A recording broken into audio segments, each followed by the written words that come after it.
Hi, welcome to the Dave Palmer Show. And I have someone in this episode who realized he had no passion for the career he was pursuing. After reading a post on Tim Ferris' blog, he worked his way into social media marketing. As an auto-proclaimed maths nerd, he focused on writing technical articles about Facebook, which eventually led him to running social media ads for customers. He's always had a solid track record with working with clients in the education niche, and he works with coaches and course creators and helps them grow their business to six-figure months. Jason Howe, welcome to the Dave Palmer Show. Hi there. Hi, everyone. I'm good, thanks. I'm good. So how are you? I'm good too. Thank you. Good stuff. Good stuff.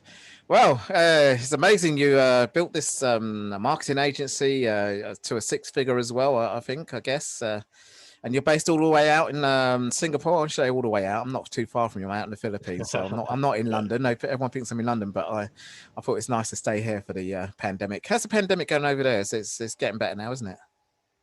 Well, it was getting better for close to a Okay. year. We were almost free, and we just went back into lockdown Yeah. last week.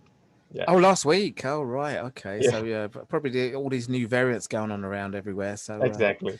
it just depends how the country manages it. But obviously, it's catching people by surprise. That's the thing about it. So, well, yeah. So anyway, let's talk more about what you do. So tell us a story about. I mean, obviously, I don't know if it's a rags to riches story, but of course, it's an amazing story. Before we talk about Yeah. the work you do, tell us your story about what your journey to get there. Yeah. So I was actually on a full ride scholarship Yeah. with the government here in Singapore, and I was kind of like supposed to work for the public service, so kind of like working for the government. Yeah. And I was just in the freshman year. And back then I was just wondering, like everyone was working really hard, starting really hard, trying to get into banking, finance, and all the top paying jobs in Singapore.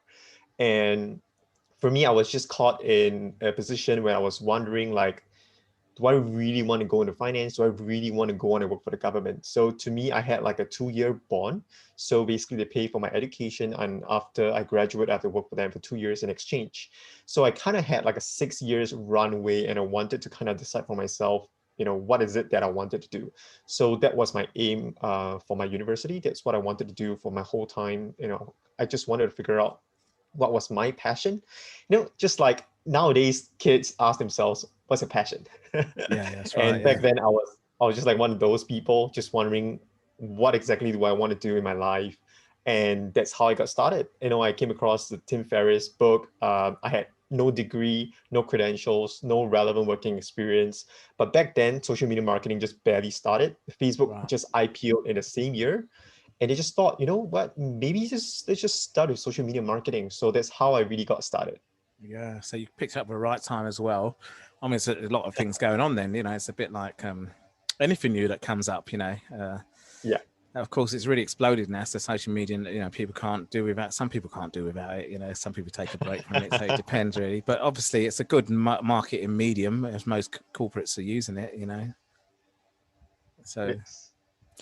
yeah, I mean, so you're originally from Singapore, are you, or you? I mean, you grew up there. Yep, I have always grown up here. I spent close to 5 months studying in Barcelona on an exchange Oh, program. okay, yeah. The That's where I Ramblers. also, yeah. That's where I stayed. I stayed near the Ramblers, that square park Yes. area at the back, and then obviously there's the little Yeah. marketplace at the front. Yeah, yeah. And I was in Singapore just before the pandemic, actually, November 2019. So, but I only stayed Nice. in the airport. They've got a shopping kind of mall place with a big waterfall. Yep. Can't remember what Yeah. it's called. The It begins with Jewel. A. Yeah. Sorry. The Jewel. Yeah, the Jewel. That's it. Yeah, yeah. I stayed in the Yeah. hotel in there. So, but yeah, yeah. So, you were born and raised in Singapore. So that's a nice place to be. Very expensive, but obviously upmarket. It's like the Mayfair of Southeast Asia, isn't it? Really. So, Yeah. It's kind of, although there are other places catching up now, but obviously nothing like Singapore still. So. yeah. So I mean that's quite good that you had that kind of upbringing in the business world. So obviously it is business orientated, isn't it? Does that have an influence on you? Well, I guess it's more like the kind of competitive spirit everyone had. and like Yeah. everyone was just trying to aim for the top jobs. And I was technically one of the like the top students in school, so everyone was expecting you to be kind of like one of those people trying to aim for like the top jobs, always getting banking, finance, consulting, a law, or like just one of these top schools, or top careers, so-called top careers. But yeah, just basically I think that just rubbed off on me. Like I was very driven, and I think a lot of my friends would say that as well. And basically, that just rubbed off on me. Yeah, yeah, wow, that's just really great. So tell us about your journey of starting this social media to really making it a six-figure company itself. I don't know how much you're making from it. Obviously, it sounds like you're doing really well with it. So tell us about that journey. How did you do it? People want to hear if they hear that. Yeah, so I would say I was really lucky. Like you mentioned earlier, I started really early, Yeah. and that gave me a real head start in this industry. And one of the things that I did was I freelanced my way. I wrote very technical articles at the start, and I got picked up by really the gurus of Facebook marketing at the Oh, time. right. Okay. I got connected with them. They offered me roles to write blogs, to put myself out there, and that was how I landed my first couple of clients. They were reading my articles. They thought I was really, really knowledgeable about the topic. They wanted to get help, so I managed to work with them, gain a couple of clients, started freelancing Yeah. back when I was still studying in school. And I think the biggest breakthrough I had was in my third year of university. I actually partnered up with a guru who needed help with this agency, and his agency worked with really big brands. So we talk about things like Nike, MGM Grand, Las Vegas Sands. We talk about Golden State Warriors, the NBA team. So I managed to run campaigns for some of these brands, like The Economist, and I kind of really learned from there. And after I left the agency to go back to serve my 2 years bond, I was still freelancing. And after I kind of left my government job, I started my agency. So that's really my journey in a nutshell. And what did you do to start your agency up? I mean, did you just pour cash into it, or you started like with very little cash but built it up slowly, or how did that work? Yeah. I mean, there really wasn't much cash needed to start the agency per se, because I was always freelancing. I always had clients. So it was just a matter of just incorporating a company, starting to hire someone, and then building the clientele from there, and then training people to take over my role, and just focusing on growing the agency. So that really is the sequence. When it comes to building an agency, I mean, agency is one of the reason why so many people start agencies is because you just need a client to get started. You don't need cash. Like a lot of people don't even incorporate companies when they get started. They simply work their way up until they get easily 4, 8 clients before they actually incorporate the agency. So I think that was a similar experience for me as well. Yeah. Well, to get clients, I mean, clients is the key. But there's all this thing about, obviously, you hear it a lot on the internet, lead generation, and then with lead generation, it's following up them, and obviously, conversion. So these are all big words that are being used, but those are the two key words: lead generation and conversion. Yeah. So having the clients is one thing, but obviously, you still need to generate more clients, don't you? So tell us how Mhm. that works. Yeah, so I think with an agency, you will actually reach a point where there is a point of transition where the founder or the freelancer would be having to have to slow down the client acquisition side of things to free up a little bit of his or her time in order to start building the agency, in order to start hiring people, in order to start training people to take over a little bit of his or her work. So there will come a point in time where you will just stop generating leads, just focus on building the systems, hiring people, and all the core foundations of a business. And once those things are in place, once your team members are capable of handling a couple of clients on their own for easily 80, 90% of their workload, then that's where we go back and return to the whole idea of lead generation and acquiring new clients, because you need to build the foundations in order to grow. Otherwise, you really start or end up like a lot of agencies do. They try to grow really fast, and they try to take every client they can. So they end up burning a lot of relationships, burning a lot of client businesses, and at the same time burning their team out as well, because um, it doesn't feel good when you fail a client, and it doesn't feel good even for the freelancers or even for the team members themselves. Yeah, but initially you did say that it's a good idea to start with some clients to begin with, like you did, and then build from there before you put the systems in place as it is. That's how you think it will work, yeah? Yeah, I mean, like, as a freelancer, I already had existing clients, and I was regularly posting on my personal profile. People knew me, friends were referring clients to me, and people just, off my reputation, they would find me in Facebook groups, participating, answering other people's questions, helping other people out, just being knowledgeable and being, valuable to others. And they just naturally reached out, and that was really simple. And I think a lot of agencies would start in a very similar fashion, either from their personal network or online, where in communities they are just helping other people out of kindness, and they basically get the first clients that way. Like, you don't, like, no agency actually needs to start running ads until they get like 10, 15 clients, and they start to get some system and flow going. Because the thing is, when you start running ads and things like that, you need to have the capacity to take on these clients. Otherwise, it's just a waste of money and a waste of all the effort trying to make the ad campaigns work.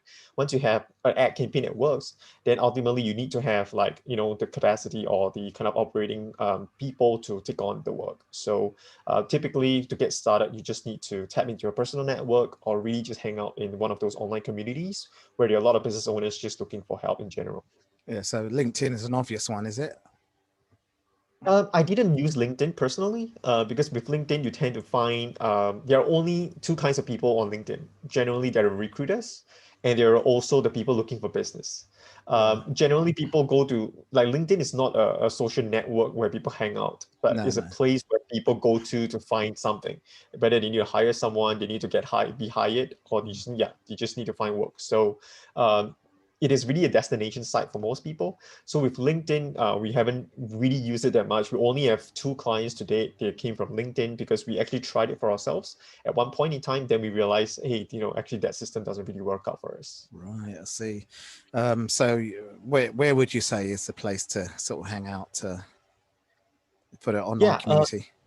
I would say Facebook communities is still the strongest by far today. Twitter would be a second one, and maybe Reddit. But, like, I think, like, majorly speaking, I think the first focus would be Facebook and Twitter. But if you're looking into, there are also, I would say, private communities. So there are communities, they are free. They actually live on Slack. They have groups of business owners, as well as advertisers that actually hang out at. There are also paid communities, paid memberships, paid masterminds that you can go to, where you can get a lot of clients as well. Either the owners or people who run those communities, who aggregate the leads and actually share them with the agencies or the freelancers hanging out in those communities. Otherwise, it would usually be just the business owners themselves hanging out in those communities. They are part of those community, and they want an agency to take over the work so that they can focus on other parts of their business. Yeah, but like you say, the most widely used ones and pretty open ones to get into is Facebook and Twitter, which has always been like that, hasn't it? During the social media days, they've been Exactly. the two Exactly. front runners all the time. Although there has been a community called Clubhouse. I don't know what you think of that. Yeah, I mean, personally, I have been to Clubhouse a couple of times. I'm not particularly active. However, I think there is already starting to, people are starting to feel tired of it. They find that they're spending way too much time and getting way too little results. It's more like a feel good kind of a thing. I think what Clubhouse does is essentially it allows people to assemble during a period of time where, physical assembly is difficult. But I think with Clubhouse, it is very difficult really for you to get business, because most of the people are there to pitch themselves or just to learn something, and you're not going to find a lot of business owners there. You're going to find a lot of students, you're going to find a lot of freelancers, just people like a couple of steps behind you trying to learn how to grow the business a bit more. So Oh, that's what we okay. generally find. There are a lot of coaches pitching themselves. There are a lot of Yeah. there are a lot of advertisers pitching themselves as well. Yeah. So it's kind of like not a 1 year wonder, but obviously, they got their kind of boom period, but then it just died down a bit. So the two big giants are still kind of, you think, will still be leading the way, Twitter and Facebook. Yeah. Yeah, I mean, the thing is, Twitter has actually created their own replica of Clubhouse called Twitter Spaces. They have Yeah. launched, and they're a lot bigger than I would say their adoption is a lot faster. Because they already have an active user base. And one thing for a fact is Clubhouse actually obtained most of their initial users from Twitter. So it's not surprising when you have a native feature that is within the same platform they're already living on, they can actually reach out to a wider pool of audience because of their close interaction with the followers on Twitter. And you don't need to have iOS devices in order to get on. Like, it basically just makes it a lot easier for people to access. And naturally, a lot of Clubhouse users have kind of like switched over to Twitter. Facebook is also reportedly building its own. I'm not sure whether they have launched, but I haven't heard anything about it since the announcement. So it seems like Twitter has taken on that part of the social media role in this case. And I mean, I don't know where Clubhouse is going to be in a year's time. But hopefully, yeah, they offer some sort of competition to some of the incumbents, because I think people are frankly quite sick of Facebook. Yeah, yeah, that's true.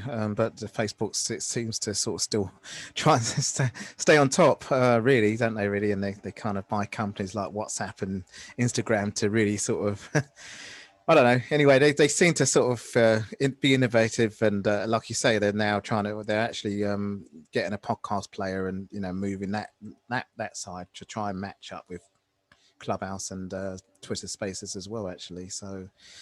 Yes, it's one big competitive thing going on, but yeah, the Giants seems to. So let's move on now and more about your agency. What does your agency do, and what does it offer? Yeah, so we primarily focus on helping course creators and high ticket coaches who are doing at least about $50,000 in sales a month to try and grow their business to multiple six-figure months. That's really our core role and what we do in our day-to-day work. And the tools we use include mainly Facebook and Instagram for paid advertising.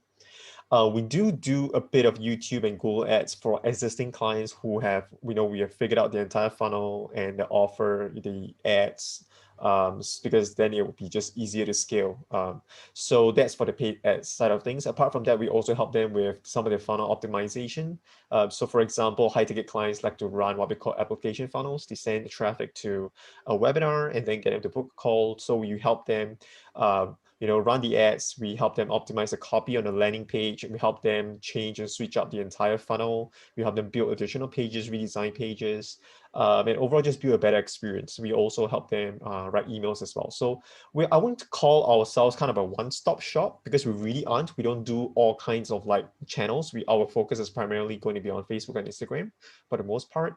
But we are, I would say, more vertically integrated, in a sense that, when a client works with us, they primarily can work with us to run the whole gamut from the lead generation component to the sales conversion component, or at least the qualified lead generation pre-selling kind of a process before they get on a phone call and they have the salespeople selling, or they can be selling to these leads themselves. So we work with online course creators in a very similar fashion, except for course creators, they don't have to get on a phone call. So we pretty much just do the entire thing, including the sale and retargeting and follow-ups through emails and all that kind of stuff. Yeah, that sounds quite good. I mean, obviously, you focus on Facebook and Instagram probably for a reason that works the best for lead generation, as you say, rather than say LinkedIn being kind of more of a kind of recruitment service, where people looking for jobs or recruiters are saying it's a kind of like, Yeah. a different kind of marketplace, if you like, in that sense. But there are people that choose their favorite social media medium. So some like Pinterest. I don't know much about that. I'll get people to throw my stuff as much as possible. But that is one of the big six I do use in terms. I don't know how to use it, but I just throw my stuff on there. YouTubers. Obviously, YouTube's huge because it's the second biggest search engine after Google, and obviously owned by Alphabet, which is Google, by the way. But it's and that company's Alphabet. So basically, there are competitions in terms of people won't use Facebook because they're YouTubers, or they love Pinterest. They really want to put their lovely pictures and photographs on it, So what's the difference with what you're doing using Facebook and Instagram as a lead generation, compared to people on their other favorite mediums? Yeah, I think it's The key thing is just remember whether it's Facebook, Instagram, Pinterest, Twitter, Snapchat, or TikTok, they are all just different channels. Yeah, And these different channels just have different people hanging out in those locations. Like Pinterest is a pretty huge community around arts, around anything related to crafts and anything related to photography as well, because there's yeah, just so many ways you can showcase anything that's visual in general. So we have clients who actually use Pinterest along with Facebook, which is their core platform, but they are starting to see, having tested things like Google, YouTube, and Pinterest, they're starting to see that Pinterest is emerging as the second runner-up, right behind Facebook and Instagram. So Pinterest is definitely amazing. I think there is a lot of growth potential there. It's still quite early, even though they've been around for a long time. But I think ultimately Pinterest is still going to be largely a niche social media platform as compared to Facebook. yeah. So if you're really arty or graphics and things like that, then it'll work, you know. Yeah, and I do see that with that. But obviously, I just heard that it is somewhere where you need to kind of like, you know, get your kind of searchability if you want to use many. You know, as I say, it's one of the big six that I use, you know, as well as YouTube, which is more video, obviously. But not TikTok. But I heard that TikTok is actually, I know it's really initially for kids, if you like, but it's not now. It's business as well. So does that work? Can that work as well? So I think TikTok is still very new in terms of its business products. However, I think just like how Facebook started, it started with kids as well, and it very quickly grew into a powerful platform. I think TikTok would be there in about 2 to 3 years from now. I think they will have a very powerful advertising platform that we will all love to jump into. And definitely, I think with TikTok, you need to have the ability to create videos. So that's one of the core capability that we're building up in our agency. We're hiring actually a video creative lead to come in and master some of these videos. So yeah, so I think that TikTok is definitely going to be huge in a couple of years. Right now, I think it's just in the phase of building out its entire business ecosystem.